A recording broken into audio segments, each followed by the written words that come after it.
Je dois vous avouer que je n'ai pas été surpris par ce qui est arrivé. Je savais que Madické portait en lui une ambition, celle de se porter candidat à l'élection présidentielle. Et en même temps aussi, je connaissais les positions du président Abdoulaye Wade qui insistait pour que son fils reste candidat. Donc ce qui devait arriver arriva. Nous avions alerté en 2015 pour dire qu'il fallait un plan B, pour dire qu'il fallait renouveler le parti, qu'il fallait le réformer. Malheureusement, nous n'avons pas été entendus et certains cadres du parti qui portaient encore des ambitions pensaient que nous étions un peu pressés de poser le débat. Mais je crois qu'aujourd'hui aussi, ceux qui posent le débat du plan alternatif ou du plan B, peut-être, sont un peu en retard par rapport à la situation politique. Mais tout compte fait, en tout cas, moi, je prie pour que les relations personnelles entre Wade et Madické restent, même si je suis sûr que du point de vue politique, les trajectoires sont maintenant presque opposées. Je savais qu'un homme politique de la trempe de Madické Niang ne pouvait pas ne pas avoir d'ambition politique. Sinon, je ne vois pas pourquoi il resterait au sein du PDS, qui était devenu un parti d'opposition. C'est parce qu'il pensait peut-être, compte tenu de la qualité de ses relations personnelles avec le président Abdoulaye Wade, compte tenu de la confiance que le président Wade avait sur lui, avait le concernant, que à la fin, il va se décider à en faire le plan B. Mais je crois que c'était sans connaître trop l'affection, presque l'affection forte que le président Wade portait à son fils biologique. Je crois que pour rien au monde, il ne bougera pas de cette posture de faire de Karim Wade le candidat du PDS. Mais en tout cas, il y a beaucoup de cadres du Parti démocratique sénégalais qui, s'ils ont encore des ambitions pour au moins devenir président ou être candidat à quoi que ce soit, ben, il va de soi que ça va être extrêmement difficile qu'ils continuent à militer au Parti démocratique sénégalais. C'est classique, ces accusations-là. C'est classique, surtout au sein du PDS. J'ai fait l'objet de telles accusations, d'autres ont fait l'objet de telles accusations, parce que dès l'instant que tu poses un problème sérieux dans un parti d'opposition, on vous accuse d'être de collision avec le parti au pouvoir. Et ce qui n'est pas toujours vrai d'ailleurs. Et je crois que avant d'accuser quelqu'un, il faut en avoir les preuves. Ça ne conforte pas du tout cette posture, parce qu'en 2014-2015, j'étais loin de m'imaginer qu'un jour je serais un allié du président Macky Sall. Peut-être que si les réformes que je réclamais étaient acceptées, si les propositions que j'avais faites étaient acceptées, aujourd'hui, on aurait peut-être une autre trajectoire politique. Avec les tendances lourdes que nous avons, avec l'orientation du Parti démocratique sénégalais, je crois qu'on va vers, en tout cas, un boycott ou une tentative de sabotage de l'élection présidentielle, ce qui serait synonyme pour nous de suicide collectif. Je crois que d'abord il faut avoir les moyens de saboter les élections.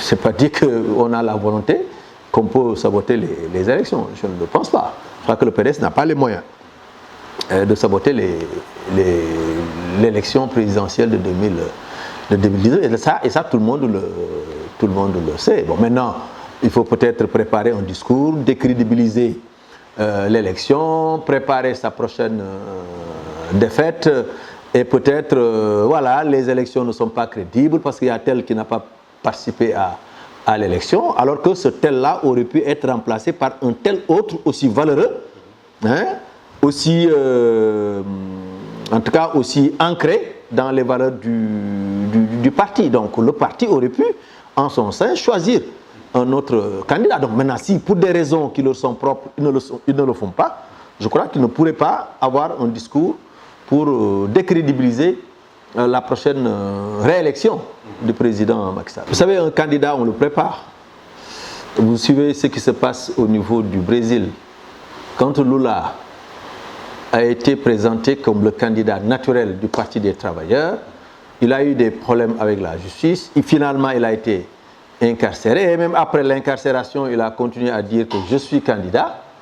Ben, à la dernière minute, ils ont choisi quelqu'un d'autre, qui est aujourd'hui deuxième et qui va participer au deuxième tour de l'élection au Brésil.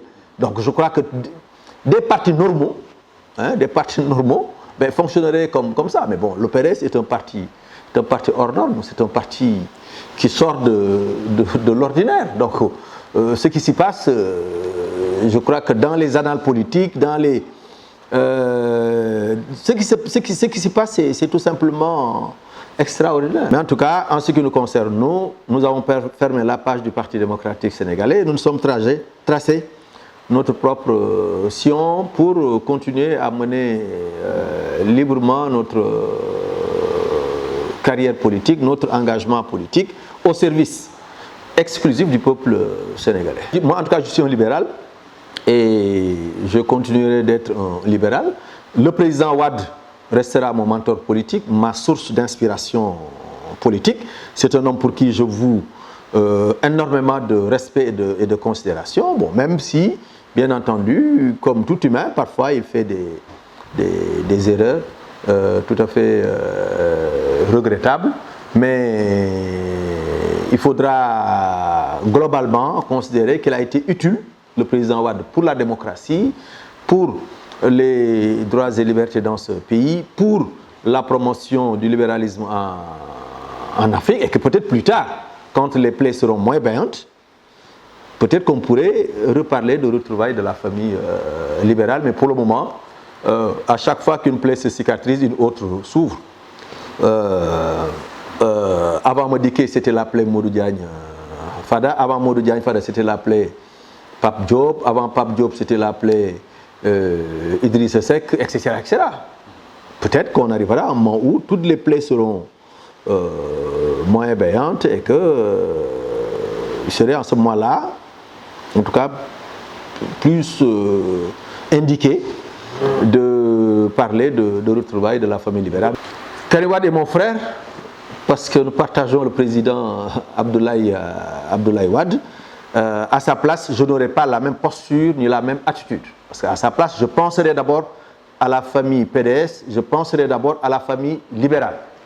Il devait avoir cette hauteur, se lever pour permettre à un autre fils politique de Wade de se présenter. En tout cas, si cette attitude-là, il l'avait en 2015, peut-être que Modou Diagne Fada ne quitterait jamais le Parti démocratique sénégalais. Je dois quand même dire que je suis attristé par ce qui se passe au niveau de la maison mère, qui s'appelle le PDS. Donc je suis plutôt proche de ce personnage voilà, qui regarde impuissant la maison s'écrouler, que de ce Modou Diagne Fada qui est plutôt content de voir que le travail... non, je crois que personne ne souhaite au président Abdoulaye Wade, en tout cas à cette maison mère que nous avons tous partagée, de connaître une fin tragique.